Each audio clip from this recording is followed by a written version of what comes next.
तो देखिए, जश्न का दौर चल रहा है, मुलाकातों का सिलसिला भी चल रहा है और दिल्ली में जो मुलाकात हुई उसके मायने समझते हमारे साथ अविनाश जुड़ गया। अविनाश, मुख्यमंत्री योगी आदित्यनाथ ने प्रधानमंत्री के साथ मुलाकात की, संगठन महामंत्री बीएल संतोष के साथ मुलाकात हुई। क्या महत्वपूर्ण चीजें निकलकर सामने आ रही, मायने क्या है इसके?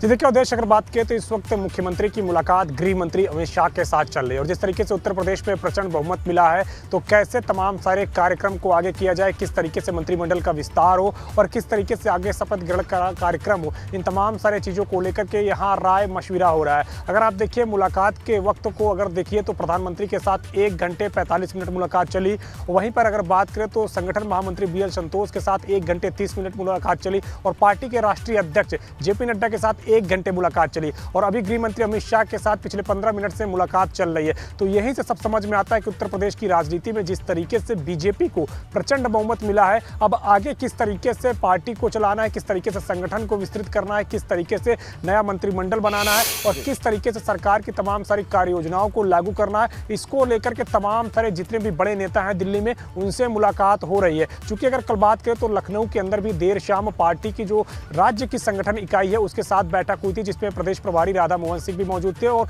प्रदेश के संगठन महामंत्री सुनील बंसल भी मौजूद थे। तो उनके साथ बैठ के जो एक विस्तृत रिपोर्ट तैयार की गई थी कि आगे किस तरीके बैठक से तो चल रही है, लेकिन एक सवाल यह भी है कि क्या शपथ ग्रहण की तारीख को लेकर कोई बात निकल कर सामने आ रही है? और जो बैठकें आप बता रहे हैं कि 1 घंटा 30 मिनट 1 घंटा 45 मिनट, क्या उस मिशन पर काम शुरू हो गया है जो विजय के बाद प्रधानमंत्री ने कार्यकर्ताओं को बधाई दी थी और 2024 का संकेत भी दे दिया था तैयारियों का? जी बिल्कुल, इस बैठक के यही मायने हैं कि ऐसी सरकार को जिस तरीके से पुनर्गठन हुआ है और जिस तरीके से तमाम सारे विकास कार्यों को जनता ने सराहा है, इतना प्रचंड बहुमत दिया है, तो अब उसी विकास कार्यों को और तीव्र गति के साथ और उसमें कुछ नए विकास के कार्यों को जोड़ते हुए आगे बढ़ना है, जिस तरीके से 2024 का जो रास्ता है वो सरल हो सके। क्योंकि कहा यह जाता है कि दिल्ली का रास्ता लखनऊ से होकर गुजरता है। 80 लोकसभा सीटें हैं और बीजेपी ने 2014 में जहां 80 में से 73 सीटें संगठन में जीती थी अपने तमाम सहयोगियों के साथ, वहीं पर अगर बात करें तो 2019 में कठिन चुनौती के बावजूद अपना दल के साथ मिलकर 64 सीट जीतने में कामयाब रही है। तो उत्तर प्रदेश में एक बार फिर से कैसे विजय बड़ी हो 2024 में, इसको लेकर के भी तमाम सारे जो काम है उसकी शुरुआत की जाएगी। बिल्कुल शुरुआत की जा रही है और काम की बात जब अविनाश कर रहे हैं तो प्रचंड बहुमत है, उम्मीदें लोगों की बहुत ज्यादा हैं। पहली कैबिनेट के बैठक में कोई बड़ा संकेत मिल सकता है क्या 2024 की तैयारी को लेकर? जैसा कि जब पहली बार सरकार बनी तो किसानों का कर्जा माफ हुआ था, कोई संकेत इस बैठक से मिलेगी जो पहली सरकार बैठेगी कैबिनेट के साथ? तो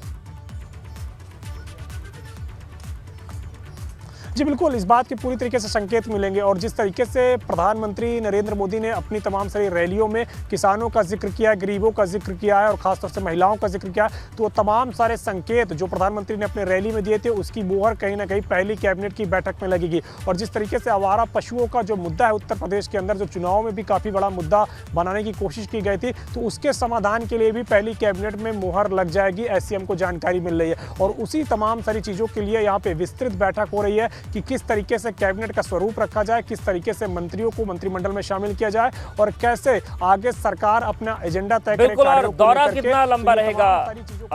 अविनाश? और अमित शाह से जो मुलाकात हो रही है उससे क्या कोई जानकारी मिल रही है, क्या अपडेट है उसको लेकर?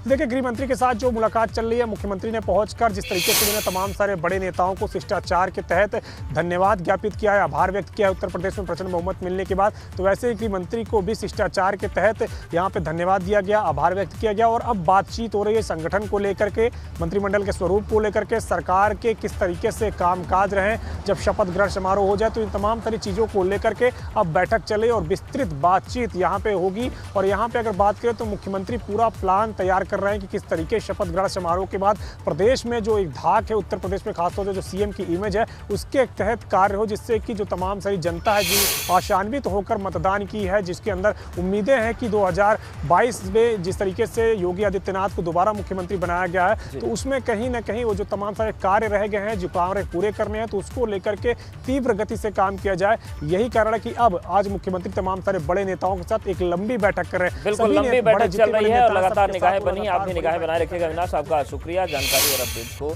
देने के लिए।